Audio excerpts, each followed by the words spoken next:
बिस्मिल्लाहिर्रहमानिर्रहीम अल्लाहुम्मा सल्ली अला मुहम्मदिन कमा तुहिब्बु व तर्दलाहु। अस्सलाम वालेकुम दोस्तों, आज जो वाक़या मैं आपके आगे पेश करी वो हुज़ूर सल्लल्लाहु अलैहि वसल्लम के बयान करदा सच्चे वाक़यात से लिया गया है। यहाँ अमानत की अदायगी और दयानतदार से मुतल्लिक़ एक इबरतनाक वाक़या पेश कर देना फ़ायदे से खाली नहीं होगा। बुखारी शरीफ के अंदर इस वाक़े को 7 मकामात में ज़िक्र किया गया है। हुज़ूर अकरम सल्लल्लाहु अलैहि वसल्लम ने हज़रात सहाबा के सामने बनी इसराइल के एक शख्स के इस वाक़े को बड़े एहतमाम से बयान फरमाया है। वाक़या ये है, बनी इसराइल का एक शख्स 1000 दिनार का ज़रूरतमंद था। वो समुंदर पार करके दूसरे इलाके में किसी साहिब हैसियत आदमी के पास पहुंचा। उसे जाकर 1000 दिनार कर्ज़ मांगा। साहिब माल ने कहा कि मैं आपको पैसा दे सकता हूँ, लेकिन गवाह कौन है? आप गवाह लाइए। इस शख्स ने कहा, मेरे और आपके दरमियान अल्लाह ही गवाह काफ़ी है। तो साहिब माल ने कहा, भाई फिर कफ़ील और ज़िम्मेदार लाओ, ताकि अगर आपने अदा ना किया तो मैं आपके कफ़ील से वसूल कर लूँगा। उस शख्स ने कहा कि मेरे और आपके दरमियान अल्लाह ही काफ़ी है। साहिब माल ने कहा, ये बात तो तू सच कह रहा है, लिहाजा एक मुद्दत मुतय्यन करके 1000 दिनार इसके हवाले कर दिए कि जब मुद्दत पूरी हो जाएगी तो आप हमारा कर्ज़ा अदा कर देंगे। उस शख्स ने कहा, ठीक है। फिर ये शख्स 1000 दिनार कर्ज़ लेकर समुंदर पार करके अपने घर पहुंच गया और इसे अपनी ज़रूरतें पूरी की। जब कर्ज़ की मुद्दत पूरी हो गई तो वो शख्स कर्ज़ अदा करने के लिए 1000 दिनार लेकर कर्ज़ ख्वाह के पास पहुंचाने के लिए रवाना हो गया। समुंदर के पास पहुंचकर कश्तियां तलाश करने लगा, लेकिन कोई भी कश्ती नहीं मिली।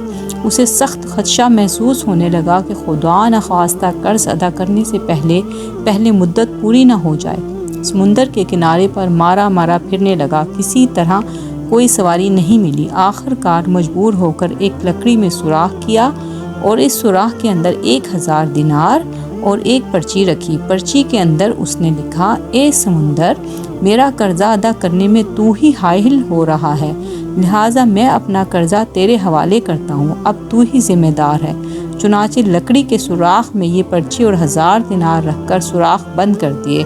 इसके बाद इसी लकड़ी को इस समुंदर में ये कहकर बहा दिया कि ले, अब तू ही ज़िम्मेदार है, और अल्लाह से दुआ की, ए अल्लाह, मेरा कर्ज़े के अदा करने में यही समुंदर हाइल है। मैं तुझे गवाह बनाता हूँ और तू ही गवाह है और तू ही कफ़ील है। जब कर्ज़ की मुद्दत पूरी होने लगी तो वो शख्स कर्ज़ेदार के पास पहुँचने के लिए समुंदर के किनारे पहुँचा तो इसे भी कोई सवारी नहीं मिली। इत्तेफाक से इसके सामने समुंदर में से एक लकड़ी बहती हुई आई।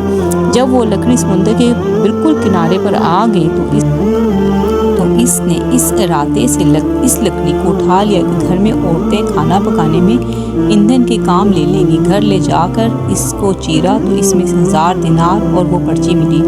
अब इस कर्ज़ ख्वाह के ऊपर जो कुछ इबरत होनी थी हुई। कर्ज़ेदार ने बहुत बाद में फिर भी अपने तौर पे 1000 दिनार का मज़ीद इंतज़ाम करके कर्ज़ ख्वाह के पास आकर पेश किया और कहा कि ये लो अपना कर्ज़। तो उसने कर्ज़ ख्वाह से कहा, क्या आपका कर्ज़ मुझे वसूल हो चुका है और आपकी पर्ची भी मिल गई है? तो दोनों शख्सों को अपने तौर पर जो ईमानी पुख्तगी होनी चाहिए थी वो हुई। जो अल्लाह के लिए होता है, अल्लाह ताला समुंदर और दरख्तों को भी इसके ताबे कर देता है।